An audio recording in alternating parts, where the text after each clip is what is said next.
ಇದು ಚೋಳ್ರ ಕಾಲದ್ದೇನಾ? ಇದು ಅವಾಗಿಂದೆ. ಹ್ಞೂ. ಇವೆಲ್ಲ ಹಳೇ ದೇವಸ್ಥಾನ. ದೇವಸ್ಥಾನಕ್ಕೆ ಬರಕ್ಕೆ ಸಾವಿರಾರು ಕಿಲೋ ವರ್ಷದ್ದವು. ಹೌದು.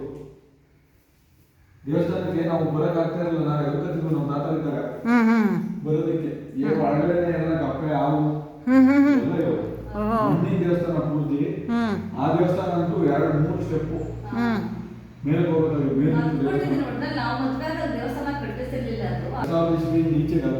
ಜೀರ್ಣೋದ್ಧಾರ ಆಗವೆ. ಇದಾ 20 ವರ್ಷ ಆಗೈತೆ. ಈ ಗ್ರಾನೈಟ್ ನೋಡಿದ್ರೆ ಈ ಕಾಲದ್ದೇ ಇದು. ಈ ಗ್ರಾನೈಟ್ ರೆಡ್ ಐತಲ್ಲ, 20-25 ವರ್ಷದೊಳಗೆ.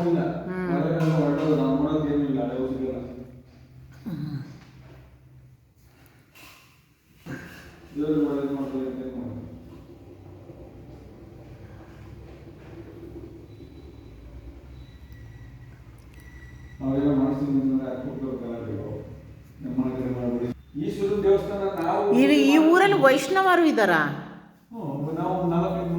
ಹೌದಾ? ಅದಕ್ಕೆ ಕೇಳಿದ್ದು, ಏನೋ ಗೌಡ್ರ ಅಥವಾ ಇಲ್ಲ. ಗೌಡ್ರು ಯಾವ ದೇವಸ್ಥಾನದಲ್ಲೂ ಗೌಡ್ರು ಜಾಸ್ತಿ ಪೂಜೆ ಮಾಡಲ್ಲ. ಆಂಜನೇಯ ದೇವಸ್ಥಾನ ಅಂತಾರೆಲ್ಲ.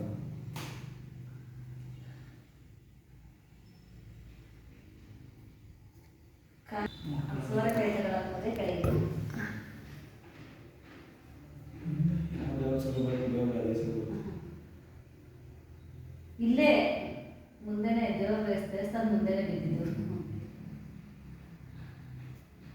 ನಮ್ಮ ತಾತ ಅವರು, ನಮ್ಮ ತಂದೆಗಳು ಅದು ರಿಟೈರ್ಡ್ ಆದಾಗೆಲ್ಲ ಅದು ದುಡ್ಡು ಬರುತ್ತಾ ನಿಮ್ದು? ಬರೀ ಸಂಬಳ ಪೂಜೆ ಮಾಡುವಾಗ ಪೂಜೆ ಮಾಡ್ಕೊಂಡು ಹೋಗ್ತಾ ಇದ್ದೀವಿ. ಅಷ್ಟಕ್ಕೆ ಮಾತ್ರನೇ ನಿಮ್ದು.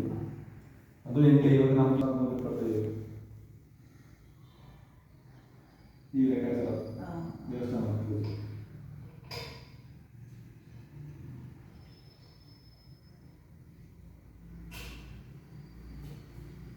ನಾನು ದುಡ್ಡು ನೋಡಿ ಪೂಜೆ ಮಾಡೋಕ್ಕಾಗಲ್ಲ. ದೇವ್ರು ಮಾಡಿ ಯಾರು ಕೆಟ್ಟಿರೋರು ಯಾರು?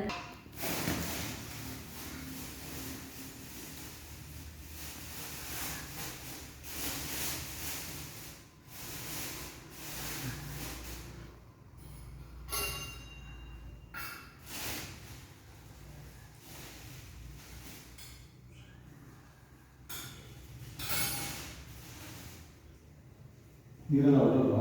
ಗೊತ್ತಿಲ್ಲ, ಹೋಗಿಲ್ಲ ಅನ್ಸುತ್ತೆ.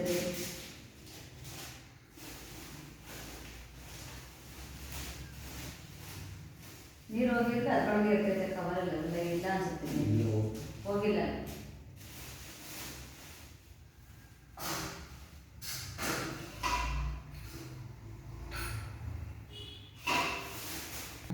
ನಮ್ಮ ತಾತನ ಪೂಜೆ ಮಾಡ್ಕೊಂಡು ಹೋಗಿ ಸ್ಟಾರ್ಟ್ ಮಾಡೋದು ಇದಾಗಿ ನಮಗೆ ಸಾವು.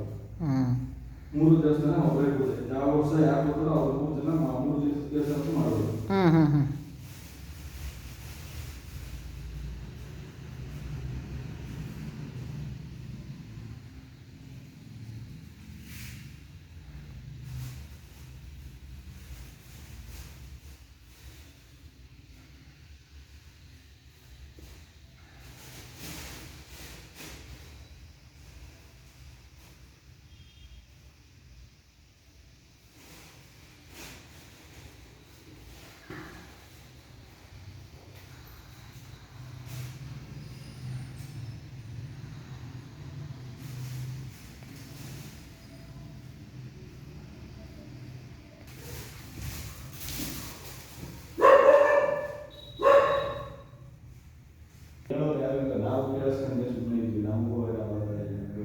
ನೀವು ಒಂದು ಸಂತತಿಯಿಂದ ಇನ್ನೊಂದು ಸಂತತಿಗೆ ಹೇಳಿ, ಅವ್ರಿಗೂ ಹೋಗ್ಬೇಕಲ್ಲ, ಗೊತ್ತಾಗಬೇಕಲ್ಲ ಅವ್ರಿಗೂ.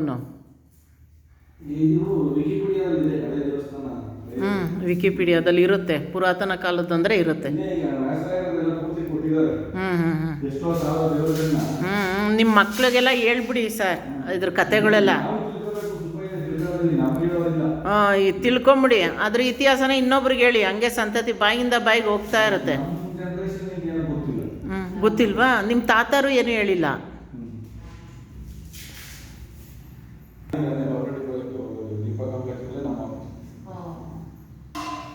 ಹೋಗ್ತಾ ಇದ್ದೀರಾ ಆಫೀಸ್ಗೆ?